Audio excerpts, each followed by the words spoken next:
Yo, what is going on, Brotherhood? Welcome to a brand new video and welcome to a brand new series here on the channel.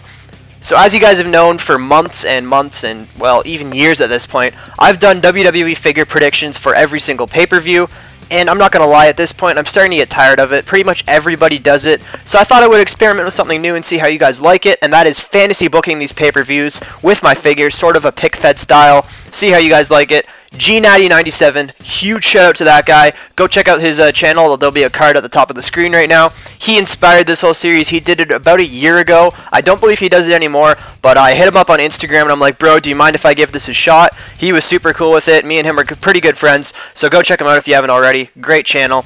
So anyways, it's basically going to be fantasy booking the pay-per-view, how each match should go, the match order, and all that stuff. I will not be covering women's matches, however. I do not collect women's figures anymore, so just to settle that, we'll get that out of the way here on the first one. So let's get into Backlash. Kicking off the show, I have the Intercontinental Championship match between Seth Rollins and The Miz. This match should be great. It definitely shows off how much of a workhorse title the Intercontinental title has really become lately. Rollins is the perfect guy to hold on to this title, and this should be a great match. Perfect heel versus babyface dynamic.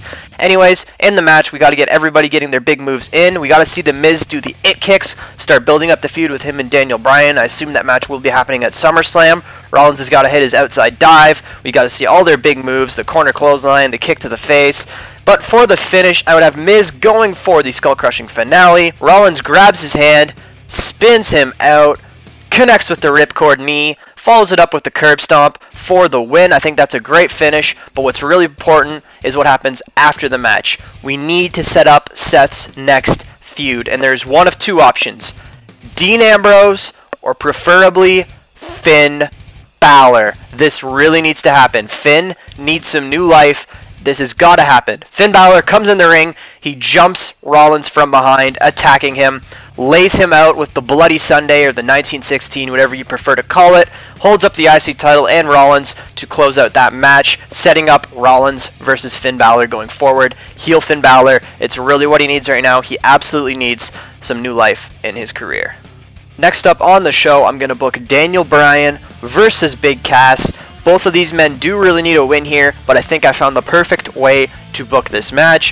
Have Big Cass look very dominant right from the get-go, throw Bryan right down onto the mat, have him hit all sorts of big moves throughout the match. We want to see a big power slam. Hell, have him catch Daniel Bryan when he's going for his outside dive and throw him right into the ring apron. But as for the finish, I would have Big Cass going for a stinger splash.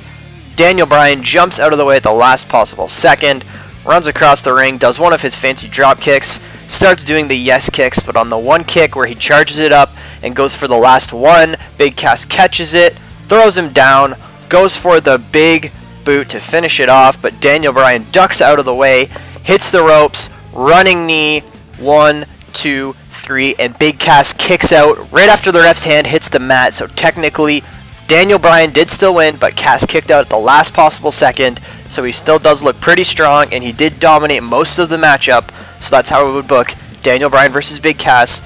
Up next, I would book the weird tag team match between Kevin Owens and Sami Zayn against Braun Strowman and Bobby Lashley. Obviously, we don't have a Bobby Lashley Mattel figure yet, so we'll have to make do with just Braun Strowman. But anyways, I think Sami Zayn and Braun should start off the match to play up their rivalry from a few years back. Strowman and Lashley have got to dominate most of this matchup, though. Sami Zayn and Kevin Owens will get some offense in with double team moves. Maybe have Zayn hold down one of their legs while Owens does his senton. But for the finish, Owens looks for a super kick while Zayn is holding Strowman, but Strowman ducks. Zayn gets hit with the super kick, goes down.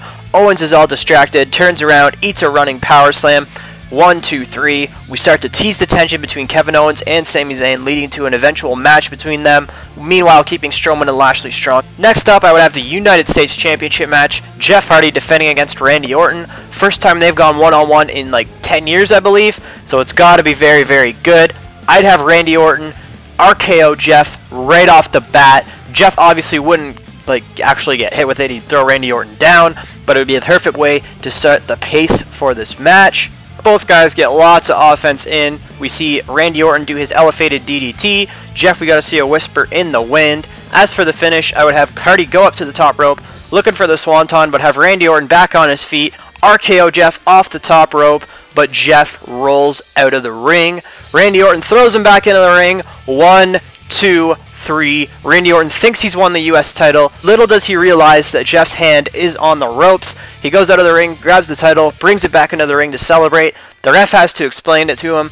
Randy Orton is pissed off. He goes to Jeff Hardy. Jeff turns around, kicks him in the gut, nails him with a twist of fate, goes to the top rope, hits the Swanton Bomb for the 1, 2, 3. Randy Orton is really pissed off, not turning him heel yet, but planting the seeds for it. Up next, I would book the Roman Reigns versus Samoa Joe match. This match absolutely has to be very, very physical, beating down on each other right at the opening. I think Roman Reigns should hit his clothesline in the corner. Joe just headbutts him, throws him in, does the same thing to Roman, his own clothesline on him. We've definitely got to see sentons, we got to see Samoan drops. They just have to throw everything at each other. As for the finish, I'd have Roman start doing his comeback. He hits the Superman punch, hits the spear. Joe kicks out at 2, and then Roman calls for another Superman punch, goes for it. Joe sort of sidesteps it, catches him by the jaw into the coquina clutch, gets it fully locked in. Roman Reigns passes out. He does not tap out, keeping him strong. Joe wins because Roman passes out. Joe really needs this win. Reigns less so, but I think Joe absolutely needs this. He's been so great ever since his return, so Joe definitely needs to win. Roman shouldn't tap out. They got to keep him looking good, so that is the best finish, in my opinion, for this matchup. Next, I would book the WWE Championship no disqualification match between AJ Styles and Shinsuke Nakamura. This match absolutely deserves the main event spot. It's the most built up. It's for a world title. It's a street fight. Anyways, we got to see lots of extreme moments in this match. Definitely AJ's suicide phenomenal forearm through the announce table. Nakamura's got to do some low blow spot, probably with a kendo stick. They'll get their usual moves in. Nakamura's knee in the corner. Styles with an Ushi-Garushi. Eventually a table needs to get dragged into it. Have the two of them stare down from across the table. Later on in the match, maybe AJ tries to do the Styles clash through the table. Nakamura low blows him. But for the finish, I would have Nakamura setting up for the Kinshasa. Gallows and Anderson run into the ring in the way of Nakamura. AJ gets back to his feet, but then bam! Carl Anderson with a super kick to AJ Styles. They load him up, hit the magic killer through the table. Then they get AJ on his knees, hold a chair in front of his face, and Nakamura delivers a Kinshasa to become the new WWE Champion, meanwhile revitalizing the career of Luke Gallows and Carl Anderson. Thank you very much for watching this video. If you did enjoy, make sure to hit the like button, subscribe if you are new to the channel, and let me know down in the comments below what you thought about this fantasy booking video. Let me know what decisions you agreed or disagreed with, and if you have any other you'd like to add. Once again, thanks to G Natty for being cool with me for doing this video, and until then, I will see you guys in the next one.